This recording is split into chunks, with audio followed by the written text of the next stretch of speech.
ಬೆಳಗಾವಿಯಲ್ಲಿ ರಮೇಶ್ ಜಾರಕಿಹೊಳಿ ಪಕ್ಷಾಂತರದಿಂದ ಕಾಂಗ್ರೆಸ್ಗೆ ಸ್ವಲ್ಪ ಪ್ರಮಾಣದಲ್ಲಿ ನಷ್ಟ ಉಂಟಾಗಿತ್ತು. ಇದೀಗ ಲಕ್ಷ್ಮಣ್ ಸವದಿಯನ್ನ ಸೆಳೆಯುವಲ್ಲಿ ಕಾಂಗ್ರೆಸ್ ಯಶಸ್ವಿಯಾಗಿದೆ. ಇದರ ಅಸಲಿ ಲೆಕ್ಕಾಚಾರ ಏನು ನೋಡೋಣ. ನಿನ್ನೆ ಮುನ್ನುಡಿ, ಇಂದು ಮುಂದಡಿ. ರಾಮಪಕ್ಷಕ್ಕೆ ಲಕ್ಷ್ಮಣ ಬಾಣ.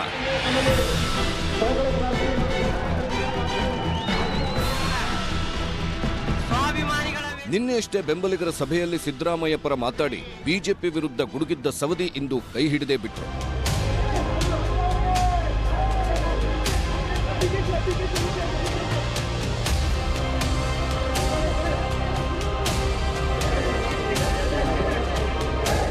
ಸೇರ್ಪಡೆಗೂ ಮುನ್ನ ಒಂದಷ್ಟು ದೃಶ್ಯ ರಾಜಕಾರಣ ನಡೆಯಿತು. ಬೆಳಗಾವಿಯಿಂದ ಬಂದವರೇ ಸೀದಾ ಸಿದ್ದರಾಮಯ್ಯ ಮನೆಗೆ ಹೋದ ಸವದಿ ತಮ್ಮ ನಿರೀಕ್ಷೆ ಮತ್ತು ಆತಂಕಗಳ ಕುರಿತು ಹೇಳಿಕೊಂಡರು. ಈ ಚರ್ಚೆಗೆ ಸವದಿ ಕರೆದುಕೊಂಡು ಬಂದವರು ಖುದ್ದು ಡಿಕೆ ಅನ್ನೋದು ವಿಶೇಷ.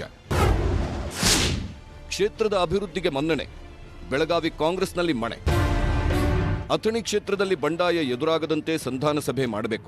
ಸ್ಥಳೀಯ ನಾಯಕರಾದ ಸತೀಶ್ ಜಾರಕಿಹೊಳಿ ಹಾಗೂ ಲಕ್ಷ್ಮೀ ಹೆಬ್ಬಾಳ್ಕರ್ ಮೂಲಕ ಬಂಡಾಯ ಶಮನ ಮಾಡಬೇಕು. ಕಾಂಗ್ರೆಸ್ ಅಧಿಕಾರಕ್ಕೆ ಬಂದರೆ ಸಚಿವ ಸ್ಥಾನ, ನೀರಾವರಿ ಯೋಜನೆಗೆ ಹೆಚ್ಚಿನ ಅನುದಾನ, ಕಾಂಗ್ರೆಸ್ ಪಕ್ಷದಲ್ಲಿ ಸ್ಥಾನಮಾನ ಕೊಡಬೇಕು ಎಂದು ಷರತ್ತು ವಿಧಿಸಿದ್ದಾರೆ ಎನ್ನಲಾಗಿದೆ. ಅಥಣಿ ಕ್ಷೇತ್ರದಿಂದ ಕಾಂಗ್ರೆಸ್ ಪಕ್ಷದಿಂದ ಸ್ಪರ್ಧೆ ಮಾಡ್ತೀನಿ, ಗೆದ್ದು ಬಂದ ಮೇಲೆ ಅಥಣಿ ಕ್ಷೇತ್ರಕ್ಕೆ ನೀರಾವರಿ ಇಲಾಖೆಗೆ ಹೆಚ್ಚಿನ ಅನುದಾನ ಕೊಡಬೇಕು, ನೀರಾವರಿ ಮಾಡಬೇಕು ಅಂತಕ್ಕಂಥ ಡಿಮಾಂಡ್ ಇಟ್ಟು ಕಾಂಗ್ರೆಸ್ ಸೇರ್ಪಡೆ ತಮ್ಮ ಸಂತೋಷ ಆಗಿದೆ. ಸಂತೋಷ ಆದಾಗೆ ನಾನು ಬಂದಿರೋದು. ಬಿಜೆಪಿ ಸದಸ್ಯತ್ವ ಹಾಗೂ ಪರಿಷತ್ ಸ್ಥಾನಕ್ಕೆ ರಾಜೀನಾಮೆ ನೀಡಿ ಕಾಂಗ್ರೆಸ್ ಸೇರಿದ ಲಕ್ಷ್ಮಣ ಸವದಿಯನ್ನ ಕಾಂಗ್ರೆಸ್ ನಾಯಕರು ಸ್ವಾಗತಿಸಿದ್ದಾರೆ. ಕರ್ನಾಟಕದಲ್ಲಿ ಕಾಂಗ್ರೆಸ್ಗೆ ಬಲ ಬಂದಂತೆ ಎಂದು ಬಣ್ಣಿಸಿದ್ದಾರೆ. ಸವದಿ ಸೇರ್ಪಡೆಗೂ ಮುನ್ನ ಎಂಬಿ ಪಾಟೀಲ್, ಬಸವರಾಜ ರಾಯರೆಡ್ಡಿ, ಅಶೋಕ್ ಪಟ್ಟಣ್, ಎಂಎಲ್ಸಿ ಚನ್ನರಾಜ ಹಟ್ಟಿಹೊಳಿ ಸೇರಿದಂತೆ ಹಲವರ ಸಭೆ ನಡೆಸಲಾಗಿದೆ. ಲಕ್ಷ್ಮಣ್ ಸವದಿ ಅವರು ನಮ್ಮ ಕುಟುಂಬದ ಸದಸ್ಯರಾಗಲಿಕ್ಕೆ ಒಪ್ಪಿದ್ದಾರೆ, ಸ್ವಇಚ್ಛೆಯಿಂದ ಒಪ್ಪಿದ್ದಾರೆ. Is A senior leader. ಅವರು ಕಾಂಗ್ರೆಸ್ ಬರ್ತಾ ಇರೋದ್ರಿಂದ ನಮ್ಮ ಪಕ್ಷಕ್ಕೆ ಶಕ್ತಿ ಬರ್ತದೆ. ನನ್ನನ್ನು ಗೌರವಯುತವಾಗಿ ನಡೆಸಬೇಕು, ನನ್ನ ಕ್ಷೇತ್ರದ ಅಭಿವೃದ್ಧಿ ಮಾಡಬೇಕು, ಅಷ್ಟೇ ಡಿಮ್ಯಾಂಡ್. ಎಲ್ಲ ನಾಯಕರ ಜೊತೆ ಮಾತಾಡಿದಾರೆ, ನಮ್ಮ ಜೊತೆ ಮಾತಾಡಿದ್ದಾರೆ, ಜಿಲ್ಲಾ ನಾಯಕರ ಜೊತೆ, ರಾಜ್ಯ ಮಟ್ಟದ ನಾಯಕರ ಜೊತೆ ಮಾತಾಡೋರು ಎಲ್ಲ ಕಡೆ ಮಾತಾಡಿದ್ದಾರೆ. ಖಂಡಿತವಾಗಿ ಆಗ್ತಿದೆ. ಅವರೊಬ್ಬರು ನಾಯಕರಿದ್ದಾರೆ, ಸೊ ಅವರು ಮಂತ್ರಿಯಾಗಿ DCM ಆಗಿ ಕೆಲಸ ಮಾಡಿದ್ದಾರೆ. ಖಂಡಿತವಾಗಿ ಲಾಭ ಆಗೇ ಆಗುತ್ತೆ. ಖಂಡಿತವಾಗ್ಲೂ ಕಾಂಗ್ರೆಸ್ ಪಕ್ಷಕ್ಕೆ ಶಕ್ತಿ ಆಗೇ ಆಗುತ್ತೆ, ಅದರಲ್ಲೇನು ಸಂಶಯನೇ ಇಲ್ಲ. ಲಕ್ಷ್ಮಣ ಸವದಿ ಕಾಂಗ್ರೆಸ್ ಸೇರ್ಪಡೆಗೆ ಬಿಜೆಪಿ ಸಾಮಾನ್ಯವಾಗಿ ಆಕ್ರೋಶ ವ್ಯಕ್ತವಾಗಿದೆ. ಭವಿಷ್ಯ ಅರಸಿ ಹೋಗಿದ್ದಾರೆ ಅಂತ ಸಿಎಂ ಹೇಳಿದ್ರೆ ಸವದಿ ವಿಶ್ವಾಸಘಾತುಕ ಎಂದು ರೇಣುಕಾಚಾರ್ಯ ಹೇಳಿದ್ದಾರೆ. ಸಭೆ ಮಾಡಿ ನಿರ್ಣಯ ಮಾಡ್ತೀನಿ ಅಂತ ಹೇಳಿದ್ದಾರೆ, ಮಾಡಿದ್ದಾರೆ. ಭಾಳ ದುಃಖ ಆಗ್ತದೆ ನಮಗೆ. ನಮ್ಮ ಜೊತೆಗೆ ಅತ್ಯಂತ ಒಡನಾಟಿರುವಂಥವ್ರು. ಒಂದೊಂದು ಸತಿ ರಾಜಕೀಯ ಸನ್ನಿವೇಶದಲ್ಲಿ ಆಗ್ತವಿವೆಲ್ಲ. ಸೌದಿಯವರಿಗೆ ಭಾರತೀಯ ಜನತಾ ಪಾರ್ಟಿಯಲ್ಲಿ ಎಲ್ಲ ಮಹತ್ವವನ್ನು ನಾವು ಕೊಟ್ಟಿದ್ದೇವೆ. ಈ ಪಾರ್ಟಿ ಅವರನ್ನು ಉಪಮುಖ್ಯಮಂತ್ರಿಯನ್ನಾಗಿಯೂ ಮಾಡಿತ್ತು. Congress party use and throw party. Savadi ಕೈ ಸೇರ್ಪಡೆ ಸಹಜವಾಗಿಯೇ ರಮೇಶ್ ಜಾರಕಿಹೊಳಿಗೆ ಟೆನ್ಷನ್ ಹೆಚ್ಚಿಸಿದಂತಿದೆ. ಹಠ ಮಾಡಿ ಆಪ್ತನಿಗೆ ಟಿಕೆಟ್ ಕೊಡಿಸಿರೋ ಸಾಹುಕಾರ್ ದಿಢೀರ್ ಅಥಣಿಗೆ ದೌಡಾಯಿಸಿದ್ದಾರೆ. ಅಥಣಿ ಹೊರವಲಯದಲ್ಲಿ ಸಭೆ ಮಾಡಿ ಮುಂದಿನ ರಣತಂತ್ರಗಳ ಬಗ್ಗೆ ಚರ್ಚೆ ಮಾಡಿದ್ದಾರೆ. ಪದಾಧಿಕಾರಿಗಳನ್ನ, ಮುಖಂಡರನ್ನ ಶಿವನಿ ಕಲ್ಯಾಣ ಮಂಟಪದಲ್ಲಿ ಬಿಜೆಪಿ ಪಕ್ಷದ ವತಿಯಿಂದ ಸಭೆಯನ್ನು ಕರೆಯಲಾಗಿದೆ. ಆ ಸಭೆಗೆ ಬರ್ತಾ ಇದ್ದಾರೆ. ಅವು ನಾವು ಕೂಡಿಕೊಂಡು ಸಾಕಷ್ಟು ಕಾಮಗಾರಿಗಳನ್ನು ಮಾಡಿದ್ದೀವಿ. ಅದನ್ನು ಇಟ್ಟುಕೊಂಡು ನಾವು ಜನ ಮುಂದೆ ಚುನಾವಣೆಯನ್ನು ಎದುರಿಸ್ತೀವಿ. ಸವದಿ ಕಾಂಗ್ರೆಸ್ ಸೇರ್ಪಡೆಯೊಂದಿಗೆ ಬೆಳಗಾವಿ ರಾಜಕಾರಣ ಮತ್ತೊಮ್ಮೆ ಮುನ್ನೆಲೆಗೆ ಬಂದಿದ್ದು ರಾಜ್ಯ ರಾಜಕಾರಣದ ದಿಕ್ಕು ಬದಲಿಸುತ್ತಾ ಕಾದು ನೋಡಬೇಕು.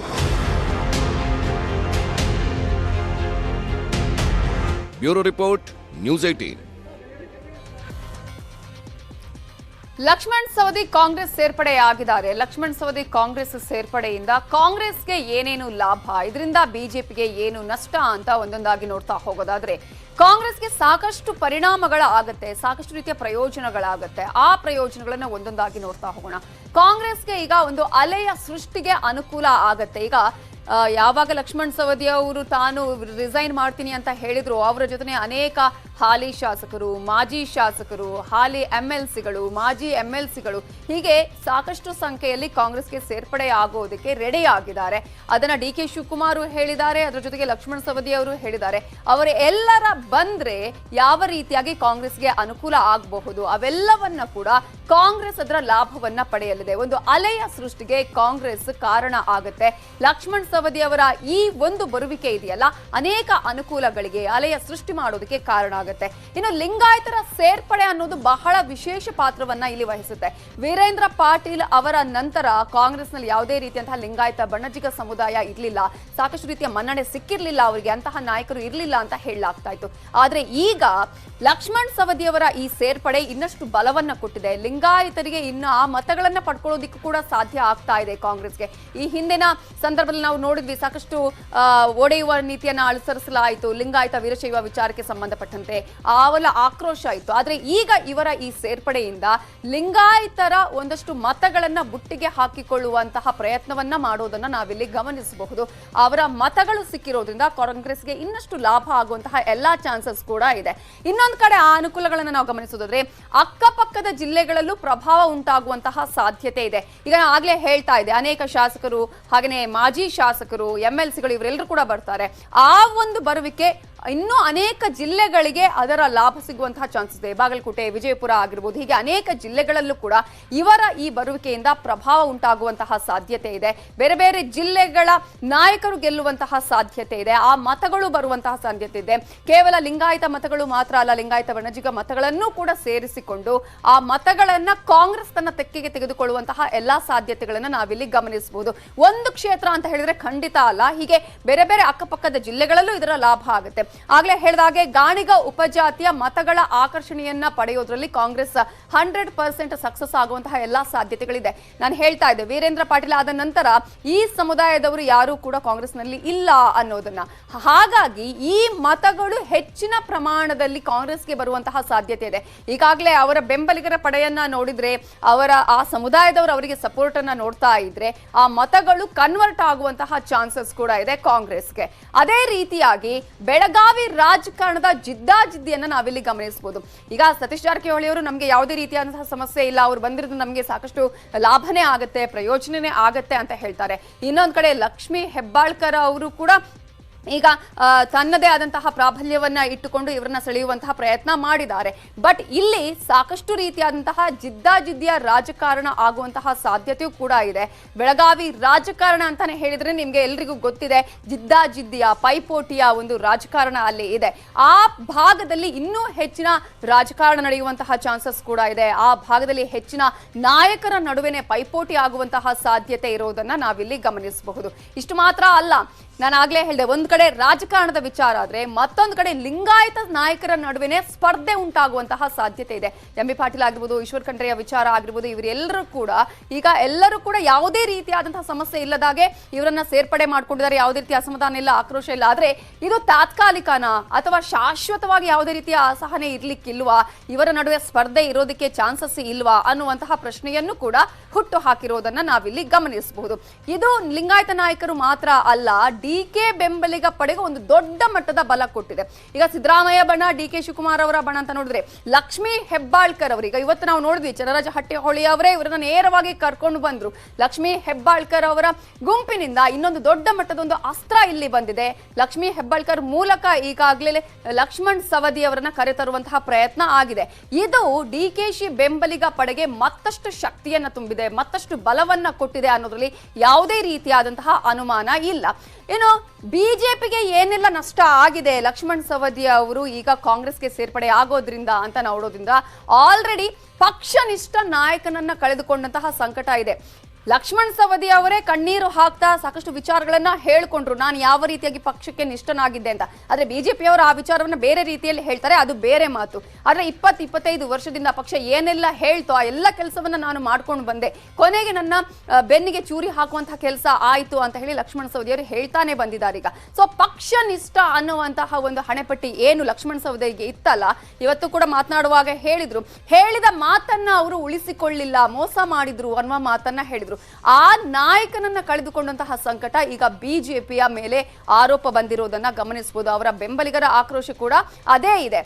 ಬೆಳಗಾವಿಯ ಇತರ ಕ್ಷೇತ್ರಗಳ ಮೇಲೂ ಪರಿಣಾಮ ಬೀರುವಂತಹ ಸಾಧ್ಯತೆ ಇದೆ. ಯಾಕಂದ್ರೆ ಒಂದು ದೊಡ್ಡ ಮಟ್ಟದ ನಾಯಕ, ಒಂದು ಸಮುದಾಯದ ನಾಯಕ, ಅಂತಹ ನಾಯಕನನ್ನ ಕಳೆದುಕೊಂಡಿದ್ದು ಮಾತ್ರ ಅಲ್ಲ, ಆ ಮತಗಳು ಈ ಕಡೆ ಟರ್ನ್ ಆಗುವಂತಹ ಎಲ್ಲಾ ಚಾನ್ಸಸ್ ಅನ್ನ ನಾವು ಗಮನಿಸಬಹುದು. ಬೆಳಗಾವಿಯ ಬೇರೆ ಬೇರೆ ಕ್ಷೇತ್ರಗಳ ಮೇಲೂ ಕೂಡ ಇದರ ನೇರ ಪರಿಣಾಮ ಬಿಜೆಪಿಯ ಮೇಲೆ ಆಗೋದ್ರಲ್ಲಿ ಯಾವುದೇ ರೀತಿಯ ಅನುಮಾನ ಇಲ್ಲ. ಅದೇ ರೀತಿಯಾಗಿ ಗಾಣಿಗ ಮತ ಬ್ಯಾಂಕ್ ಛಿದ್ರ ಆಗೋದ್ರಲ್ಲಿ ನೋ ಡೌಟ್. ನಾವು ಹೇಳ್ತಾ ಇದ್ವಿ, ಈ ಸಮುದಾಯದವರು ಇಲ್ಲಿವರೆಗೂ ಕೂಡ ಬಿಜೆಪಿಯನ್ನ ನೆಚ್ಕೊಂಡು ಬಂದಿರುವಂತದ್ದು. ಅದು ಬೇರೆ ಬೇರೆ ಕಾರಣಗಳಿಗೆ ಒಂದಷ್ಟು ಕಾಂಗ್ರೆಸ್ನಲ್ಲಿ ಇದ್ರೂ ಕೂಡ ಯಾವಾಗ್ಲೂ ಕೂಡ ಲಕ್ಷ್ಮಣ್ ಸವದಿ ಈ ಒಂದು ಸಮುದಾಯದಲ್ಲಿ ಇದ್ದಾರೆ ಅಂತ ಹೇಳಿ ಆ ಮತಗಳು ಲಕ್ಷ್ಮಣ್ ಸವದಿ ಅವರ ಪರವಾಗಿ ಬಂದಿದ್ದನ್ನು ನಾವು ಗಮನಿಸಬಹುದು. ಆದ್ರೆ ಇನ್ನು ಮುಂದೆ ಗಾಣಿಗ ಮತ ಬ್ಯಾಂಕ್ ಛಿದ್ರ ಆಗುವಂತಹ ಎಲ್ಲ ಚಾನ್ಸಸ್, ಇದು ಬಿಜೆಪಿಗೆ ನಷ್ಟ ಆಗೋದ್ರಲ್ಲಿ ಯಾವುದೇ ಅನುಮಾನ ಇಲ್ಲ. BL ಸಂತೋಷ್ ಅವರ ಶಿಷ್ಯ ಲಕ್ಷ್ಮಣ್ ಸವದಿ ಅವರು ಮಾತನಾಡಿಸುವಂತಹ ಪ್ರಯತ್ನ ಮಾಡಿದ್ರು, ಇವತ್ತು ಕೂಡ ಮನವೊಲಿಸುವಂತ ಪ್ರಯತ್ನ ಮಾಡಿದ್ರು. ಆದ್ರೆ ಯಾವುದೇ ರೀತಿಯಾದಂತಹ ಪ್ರಯೋಜನ ಆಗ್ಲಿಲ್ಲ. ಅವರ ವರ್ಚಸ್ಸಿಗೆ ಧಕ್ಕೆ ಆಗುವಂತಹ ಎಲ್ಲಾ ಸಾಧ್ಯತೆಗಳನ್ನ ನಾವಿಲ್ಲಿ ಗಮನಿಸಬಹುದು. ಯಾಕಂದ್ರೆ ಅವರನ್ನು ಉಳಿಸಿಕೊಳ್ಳೋದಕ್ಕೆ ಆಗ್ಲಿಲ್ಲ, ಒಬ್ಬ ಪಕ್ಷನಿಷ್ಠರನ್ನ ಉಳಿಸಿಕೊಳ್ಳೋದಕ್ಕೆ ಆಗ್ಲಿಲ್ಲ, BL ಸಂತೋಷ್ ಅವರ ಪಡೆಯಲ್ಲಿ ಇದ್ದಂತಹವರನ್ನ ಉಳಿಸಿಕೊಳ್ಳೋದಕ್ಕೆ ಸಾಧ್ಯ ಆಗ್ಲಿಲ್ಲ ಅನ್ನೋದು ಅವರ ವರ್ಚಸ್ಸಿಗೆ ಧಕ್ಕೆ ಆಗುವಂತಹ ಎಲ್ಲಾ ಸಾಧ್ಯತೆಗಳನ್ನ ಗಮನಿಸಬಹುದು. ಇನ್ನು ಸಾಹುಕಾರ್ ಅಂತ ಹೇಳಿದ್ರೇನೆ ಈಗ ಬಿಜೆಪಿಯಲ್ಲಿ ದೊಡ್ಡ ಮಟ್ಟದ ಒಂದು ಗುಂಪಿನಲ್ಲಿ ಅಸಹನೆ ಇದೆ, ಆಕ್ರೋಶ ಇದೆ, ಅಸಮಾಧಾನ ಇದೆ. ಇನ್ನೂ ಹೆಚ್ಚಾಗುವಂತಹ ಸಾಧ್ಯತೆಗಳು ಇದೆ. ಯಾಕಂದ್ರೆ ಆಲ್ರೆಡಿ ಬೇಡ ಬೇಡ ಅಂತ ಹೇಳಿದ್ರು. ಈಗ ಲಕ್ಷ್ಮಣ್ ಸವದಿ ಅವರಿಗೆ ಟಿಕೆಟ್ ಕೊಡಿಸದೆ ಮಹೇಶ್ ಕುಮಟಳ್ಳಿಗೆ ಟಿಕೆಟ್ ಅನ್ನ ಕೊಡಿಸಿದ್ರು. ಇನ್ನೊಂದ್ ಕಡೆ ನಿಪ್ಪಾಣಿಯಲ್ಲಿ ಹಂಗ ಆದ್ರೂ ಕೂಡ ಆ ನಂತರ ಅಲ್ಲಿಗೆ ತಣ್ಣಗಾಗುವಂತ ಪ್ರಯತ್ನಗಳು ಆಯ್ತು. ಆದ್ರೆ ಒಂದು ಬಣಕ್ಕೆ ಸಾಕಷ್ಟು ಆಕ್ರೋಶ ಇದೆ. ಈಗ ಅವರ ವಿರುದ್ಧ ಒಂದಷ್ಟು ಆರೋಪಗಳು ಕೇಳಿ ಬಂತು, ಸಿಡಿಯ ವಿಚಾರ ಬಂತು. ಇಷ್ಟೆಲ್ಲ ಆದ್ರೂ ಕೂಡ ತನ್ನ ವರ್ಚಸ್ಸನ್ನ ಇಟ್ಟುಕೊಂಡೇ ಮುಂದೆ ಹೋಗ್ತಾ ಇದ್ದಾರೆ. ಮೂಲ ಬಿಜೆಪಿಗರಿಗೆ ಯಾವುದೇ ರೀತಿಯ ಮಣೆ ಸಿಗ್ತಾ ಇಲ್ಲ, ಇವರಿಂದಾಗಿ ಈ ರೀತಿಯಾದಂತಹ ಪ್ರಾಬ್ಲಮ್ಗಳು ನಮ್ಗೆ ಆಗ್ತಾ ಇದೆ ಅನ್ನೋದು ಅಲ್ಲಿ ಮೂಲ ಬಿಜೆಪಿಗರ ಆಕ್ರೋಶಕ್ಕೂ ಕಾರಣ ಆಗಿದೆ. ಸಾಹುಕಾರ್ ಅವರ ವಿರುದ್ಧ ಇನ್ನಷ್ಟು ಅಸಹನೆ ಆಗುವಂತಹ ಎಲ್ಲಾ ಚಾನ್ಸಸ್ ಅನ್ನ ಕೂಡ ನಾವಿಲ್ಲಿ ಗಮನಿಸಬಹುದು. ಇಷ್ಟು ಮಾತ್ರ ಅಲ್ಲ, ಯಾರ್ಯಾರನ್ನ ಈಗ ಕಾಂಗ್ರೆಸ್ ತನ್ನ ತೆಕ್ಕೆಗೆ ತೆಗೆದುಕೊಳ್ಳುವಂತಹ ಪ್ರಯತ್ನ ಮಾಡ್ತಾ ಇದೆ ಅಂತ ನಾವು ನೋಡ್ತಾ ಹೋಗೋದಾದ್ರೆ, ಇಲ್ಲಿ ಬೆಳಗಾವಿಯ ಲಿಂಗಾಯತ ನಾಯಕರು KLE ಸಮೂಹ ಸಂಸ್ಥೆಯ ಅಧ್ಯಕ್ಷರಾಗಿರುವಂತಹ ಪ್ರಭಾಕರ್ ಕೋರೆ ಅವರನ್ನ ಸೆಳೆಯುವಂತಹ ಎಲ್ಲಾ ಪ್ರಯತ್ನನೂ ಕಾಂಗ್ರೆಸ್ ಮಾಡ್ತಾ ಇದೆ. ಇವತ್ತು DKಶಿ ಮಾತನಾಡುವಾಗಲೂ ಅದೇ ಮಾತನ್ನ ಹೇಳಿದ್ರು, ಸುರ್ಜೇವಾಲಾ ಅವರು ಮಾತನಾಡುವಾಗ ಹೇಳಿದ್ರು, ಲಕ್ಷ್ಮಣ್ ಸವದಿ ಅವರು ಮಾತನಾಡುವಾಗ ಹೇಳಿದ್ರು, ಪ್ರಭಾಕರ್ ಕೋರೆ ಅವರು ಕಾಂಗ್ರೆಸ್ ಸೇರ್ಪಡೆ ಆಗುವಂತಹ ಸಾಧ್ಯತೆ ಇದೆ ಅನ್ನುವಂತಹ ಮಾತನ್ನ ಹೇಳಿದ್ರು. ಇದು ದೊಡ್ಡ ಮಟ್ಟದಲ್ಲಿ ಕಾಂಗ್ರೆಸ್ಗೆ ಒಂದಷ್ಟು ಪ್ರಯೋಜನಗಳು ಆಗೋದನ್ನ ನಾವಿಲ್ಲಿ ಗಮನಿಸಬಹುದು. ಅವರಿಗೂ ಕೂಡ ಈಗ ಗಾಳ ಹಾಕ್ತಾ ಇದೆ ಕಾಂಗ್ರೆಸ್.